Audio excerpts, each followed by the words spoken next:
What's up, folks? Chad here. Little explanation on on the shows today. Usually Tuesday night, Wednesday morning, we have a show come up. For whatever reason, YouTube had a issue uploading it, and instead of spending another bunch of hours trying to re-upload it, what we're doing is we're uploading it to the podcast side of things. It won't be on YouTube this week, so the link of which will be down in the comment section, not the comment section, the description down below. We fired the NXT roster. That's down below. We called some guys up. We didn't fire that many comparatively.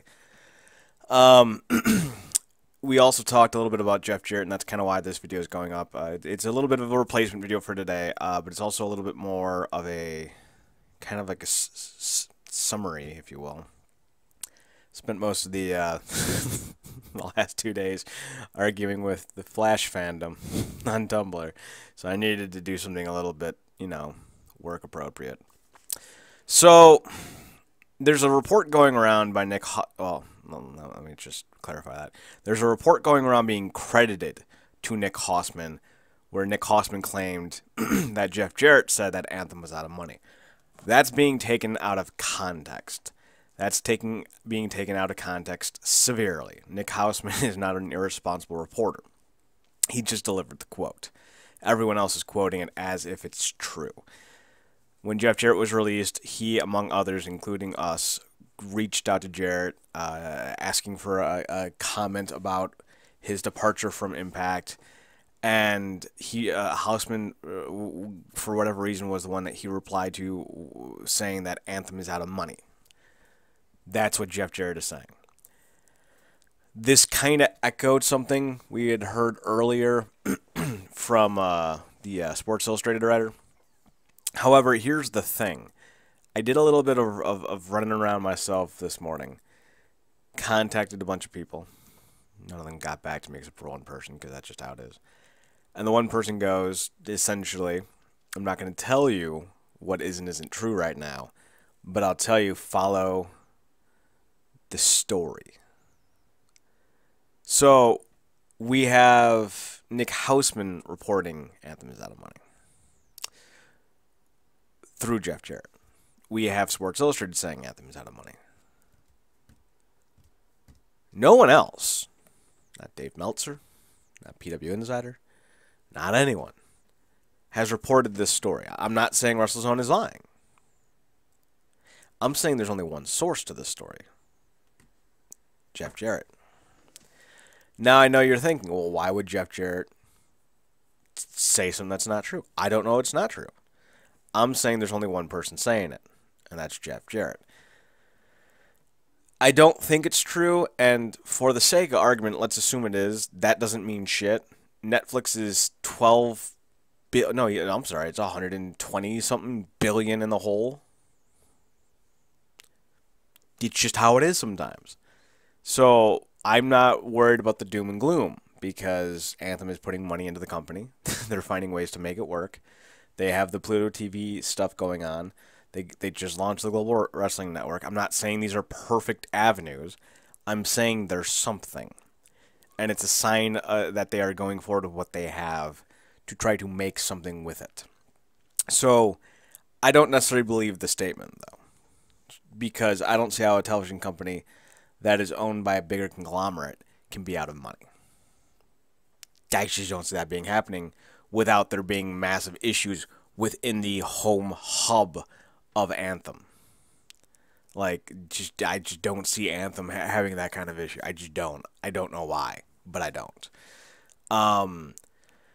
So we say that, and now we kind of got to look at some more relevant and more depressing news.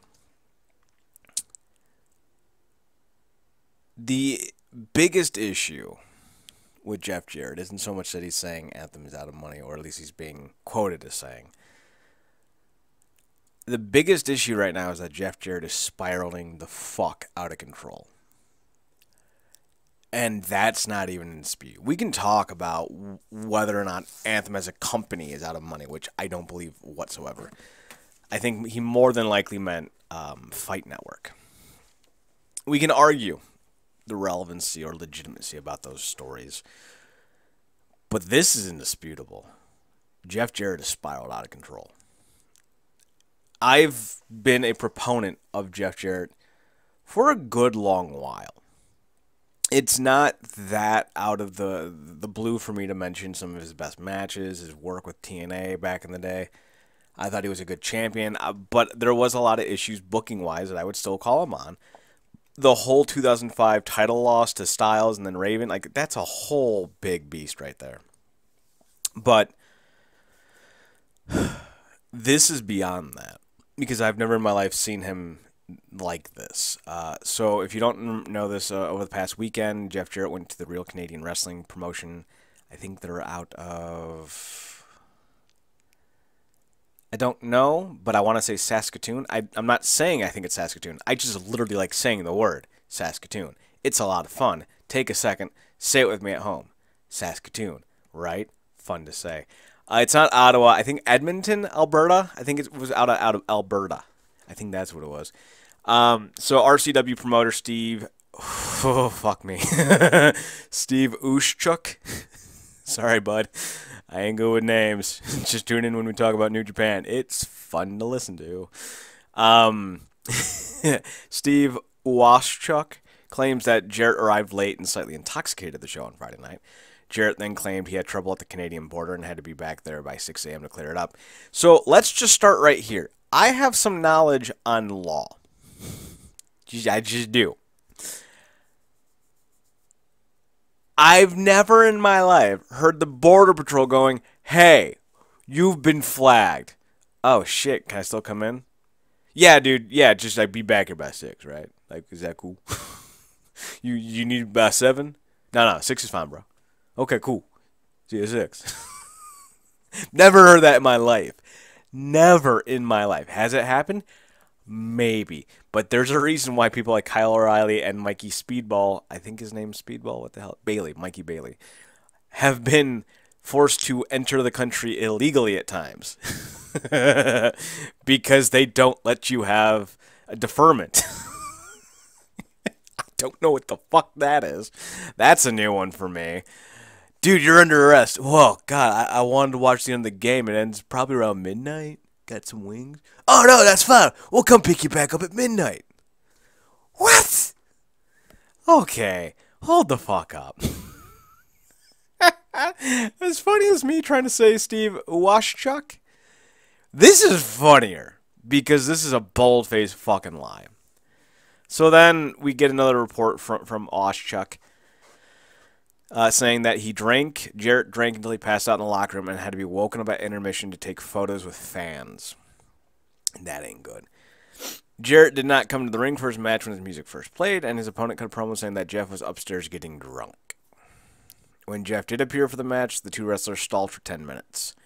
Jarrett told Uwaschuk he would update him on his border situation, but is yet to do so. Pro Wrestling Sheet has reached out to Jarrett for comments and referred to Uwaschuk as amateur. RCW, the best of my knowledge, has been around for a while. Not like 1934, but like 5 to 10 years, I'd say, at least. No, I'm not going to sit here and claim to be a connoisseur of RCW. But one simple Google search will show you that they've been around since 2003. And Steven Styles is credited as the owner, so I think Waschuk might be the promoter or booker. I don't know. Just going with what Google tells me. So, you know, I'm a slave to the beast. Now, here's what's concerning here. Jeff Jarrett has never, outside of his fiery outburst in 2000, been known to be one who slams people publicly. It's not his MO. It's one of the reasons I've always been a big proponent for him. I've interviewed and talked to him a few times in my life. Never got anything out of him. Never got anything out of him. So for him to now be doing this, there's got to be something more. There's got to be something like just terribly wrong right now. he was fired from Impact for a reason. And let's just start fucking compounding some of these goddamn things. So right now we have the amateur comment and the Impact's out of money comments. That's the most recent kind of Jeff Jarrettism. Then we had the RCW thing prior to that, where he got drunk. And he didn't just get drunk and alleged. They released a video. RCW released a video. If you go to WrestleZone.com, it'll be up on RealNerdCorp.com as well, of Jeff Jarrett in the ring slurring his words during a promo. It is noticeable. It's not Scott Hall, what was it, 2011, wheelchair needing, getting up and falling down and taking 20 seconds to do a discus punch bad, but it's not good. Prior to that, we had his suspension and removal from the offices of Impact in the summer. I think it was, what, August? That's not good as well, or September, or something like that. That's real bad. Prior to that, we had 2 notable issues in Mexico that I'm aware of. We had one in the ring where he was unfit to perform. He was out on the ringside area yelling at fans because he could not wrestle. The same things he did in RCW in terms of delay and avoid is the same things he was doing in Mexico. So I think it's fair to say that he was inebriated as well in Mexico. He also nearly had a fight with the second La Parka. Now, I say the second La Parka because nobody really seems to know that there's 2 La Parkas out there, so I'm doing my due diligence. He got into a fight with La Parka and essentially almost got into a fight with Vampiro and others as well. And it actually made Impact that week. I don't know why he added that footage. That was a mistake because it added more fuel to this fire that was developing around him, apparently. Apparently, the issues in Mexico was the reason, at least I'm told, for why he was removed and suspended. Prior to that, nothing. We had relative silence except for people like Gregory Helms, and now I have to walk back some of those comments I made about Helms, so that's embarrassing. Basically calling Jeff Jarrett out. You know, 1's a thing, 2's a coincidence, 3's a pattern, man. Prior to that, according to Rebby Sky and some police information, Jeff Jarrett got a DUI in 2016. Huh. Well, ain't that just dandy? So, if you compound a series of events, the constant state of lies about the original incarnation of Global Force, how it was always about to get a TV deal, about how news was coming about a TV deal that never came, the arrest, the erratic behavior, the allegations of drinking on the job, the allegations of performing unsafely in the ring, now these really wanton and almost belligerent statements about people he's previously worked with who he feels has now wronged him. I think you're starting to see a very different situation now with Jeff Jarrett. One that's been going on for 18 plus months now. I have to imagine that whatever's going on with Jarrett started before he came back in January. I have to imagine that a lot of what he brings to the table is still good, because you saw it with the relaunch of Impact. It's been very good. But you look at things now.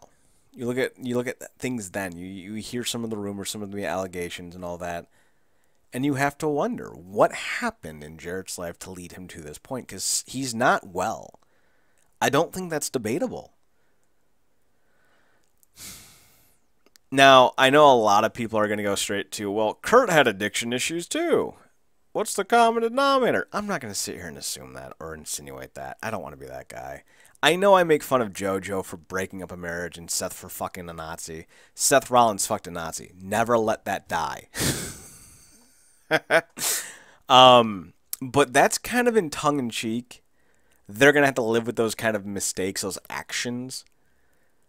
This is a whole nother level in terms of just, if it's true, would be horrific.